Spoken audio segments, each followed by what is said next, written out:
जय गुरुदेव, धन गुरुदेव। देखिए, दो छोटी छोटी बातें आपसे रखनी है।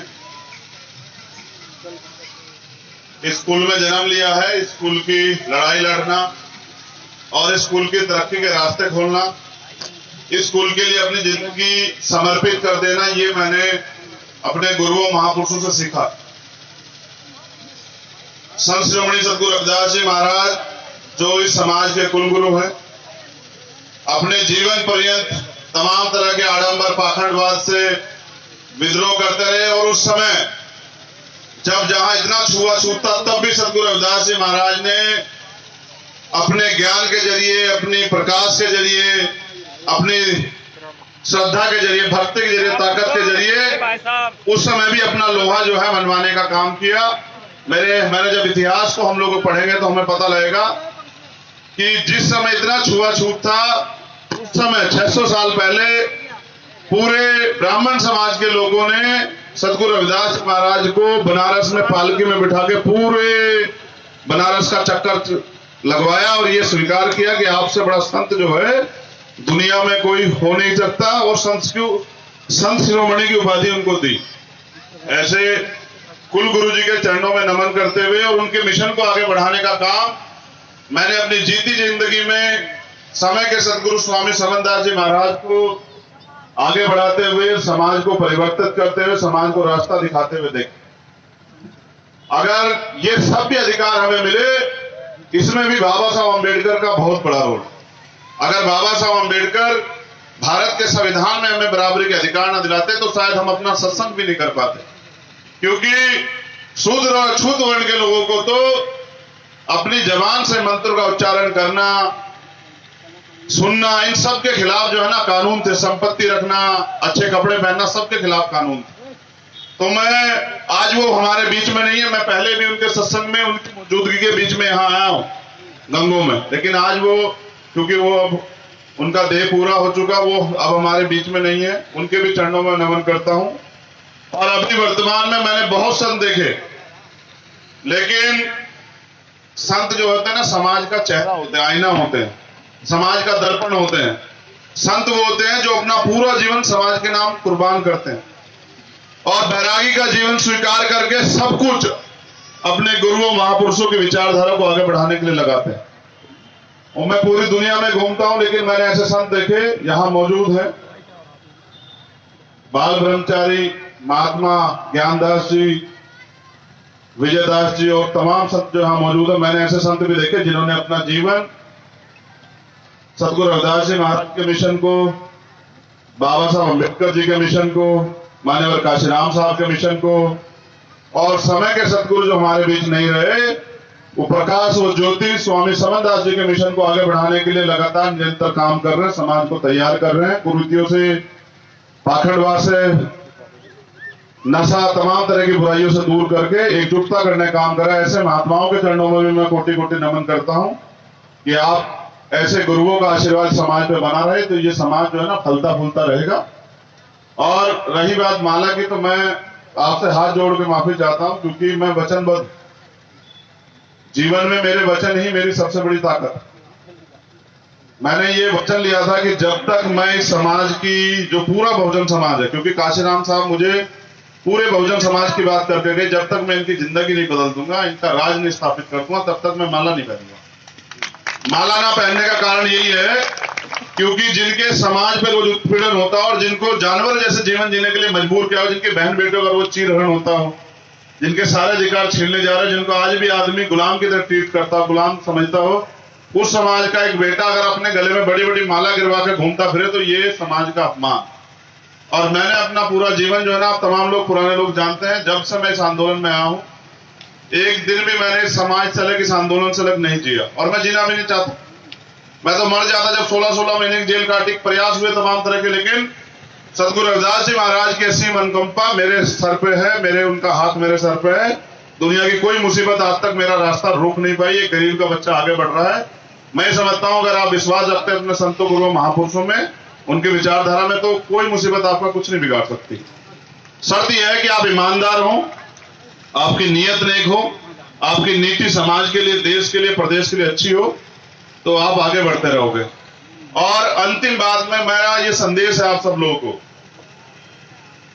कह रविदास खलास चमारा, जो हम शहरी सुमीत हमारा। कई चीजें सदगुरु रविदास जी महाराज कह के गए हैं। सत्संग में अगर आप आते हैं, उनको सुनना बहुत जरूरी है और उनको अपने जीवन में धारण करना बहुत जरूरी है। ये सत्संग में आने का फायदा नहीं कि आप आए, यहां संतों की वाणियां सुनी और घर जाके फिर दारू पीने लगे, या घरवाली को पीटने लगे, या तमाम तरह की बुराइयों वाले काम करने लगे, तो ये कोई सत्संग में आने कोई फायदा नहीं। इससे अच्छा तो मत आओ। क्यों अपना समय खराब करते हो? अगर आप अपने महापुरुषों के दिखाए रास्ते पे नहीं चल सकते तो क्या फायदा आपका आने का? अगर आप अपने गुरुओं की कही गई बात को धारण नहीं कर सकते तो फिर आपका जो है ना, ये आपने जो लिया है गुरुओं से रास्ता जो लिया है, उसको लेने क्या फायदा? तो सतगुरु जी कह गए, सत्संगत मिल रही है माधुक जैसे मधुमक्खी, कि समाज को ऐसे रहना चाहिए जैसे मधुमक्खियां रहती हैं कि अगर किसी एक को कोई नुकसान पहुंचाए तो सारी इकट्ठी होकर उसके खिलाफ लड़े। ऐसी ताकत समाज के लोगों को बनानी चाहिए। ताकत में ही, एकता में शक्ति होती है। दूसरी बात, ऐसा चाहूं राज में जो मिले सबन्नुअन, और छोटे बड़े सब सम बसे रविदास रहे पसंद। ऐसा साज जिस राज में कोई भय ना हो, डर ना हो, परेशानी ना हो, दुख ना हो, किसी को कोई पीड़ा ना हो, किसी को कोई सताए ना, कोई गैर बराबरी ना हो, भाईचारा बने, किसी को अन्न की, छत की, किसी चीज की परेशानी ना हो। ऐसे राज को सतगुरु रविदास जी महाराज बहुत पहले कहते हैं, जिसको बेगमपुरा राज कहते हैं। बेगमपुरा राज, जिस राज में कोई गम ना हो किसी भी व्यक्ति के लिए, किसी जाति धर्म के खिलाफ में किसी भी व्यक्ति के लिए कोई गम ना हो, ऐसा राज। और दुनिया में सर्वश्रेष्ठ राज को अगर माना गया तो सतगुरु रविदास जी महाराज के इसी बात को यूएनओ में लिखा गया, अमेरिका के संविधान में भी, कि बेगमपुरा राज बसना चाहिए। पूरी दुनिया चाहती है बेगमपुरा राज बसना चाहिए। यहां के लोगों को भी सोचना चाहिए कि बेगमपुरा राज बसना चाहिए। लेकिन बुरा यह है कि जिनको बसाना चाहिए वो अपने घर बैठे हुए, जिनका रास्ता है कि बेगमपुरा राज बसे। तो मेरा तो यही प्रयास है कि बेगमपुरा राज बसे। और जब तक बेगमपुरा राज नहीं बसेगा तब तक मैं चैन से नहीं बैठूंगा। जब तक भारत में और दुनिया में बेगमपुरा राज नहीं आ जाता, ये गैर बराबरी खत्म हो जाए, महिलाओं पर अत्याचार खत्म हो जाए, अपमान खत्म हो जाए, तमाम तरह की बुराइयां खत्म हो जाए, ऐसा राज स्थापित हो जाए, भाईचारा बन जाए, जब तक ये नहीं होता हम लोगों का संघर्ष, जब तक मेरा जीवन कायम रहेगा। अंतिम बात आप सब लोगों के लिए, मैं वचनबद्ध हूं, मुझे जाना है क्योंकि मेरी फ्लाइट है, मुझे जोलीग्रांट जाकर फ्लाइट पकड़नी है। लेकिन मैंने अपने गुरुओं महापुरुषों किया वादा आज तक तोड़ा नहीं। तो मैंने उनसे कहा था कि मैं आऊंगा, क्या आऊं 10 मिनट के लिए, मेरे लिए फर्क नहीं पड़ता कि हाँ लोग आए हैं या नहीं आए हैं। सब लोग नेता वैता चाहते हैं कि भाई तब जब भीड़ हो जाए जाऊं। मैं चाहता हूं कि मैं अपनी बात पे खरा उतरता रहूं। बस जो वादा मैं समाज से करूं उस पर भी खरा उतरूं, जो अपने गुरुओं से करूं उस पर भी खरा उतरूं, जो अपनी बहनों से करूं उस पर भी खरा उतरूं, जिससे भी जो वादा करूं उस पर खरा उतरूं। क्योंकि एक आदमी के लिए उसकी जवानी सबसे बड़ी चीज होती है।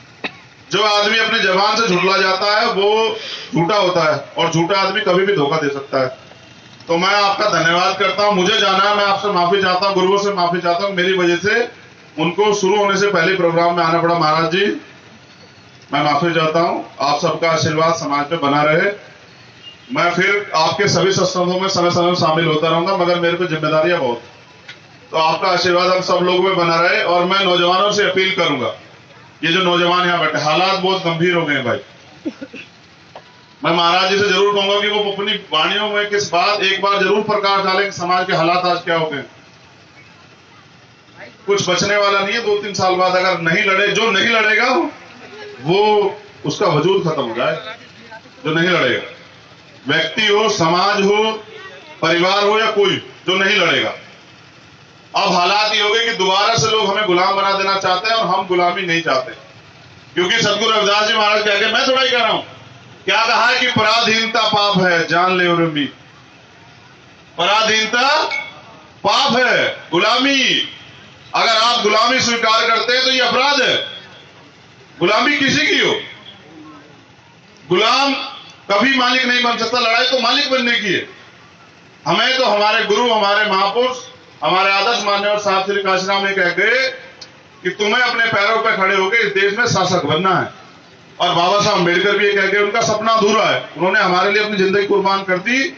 हमारे महाराज जी ने, स्वामी समनदास जी ने अपनी जिंदगी कुर्बान कर दी। समाज सुधर जाए, समाज सुधरना नहीं चाहता, हम रुकना नहीं चाहते। हमें तो अपनी बहनों की तकलीफ पे ना, जब इनको परेशानी होती है, हमें तकलीफ होती है। जब इनके हमारी माओ की तरफ कोई आंख उठा के देखता है, गलत नीयत से इनका अपमान करता है, तो हमें तकलीफ होती है।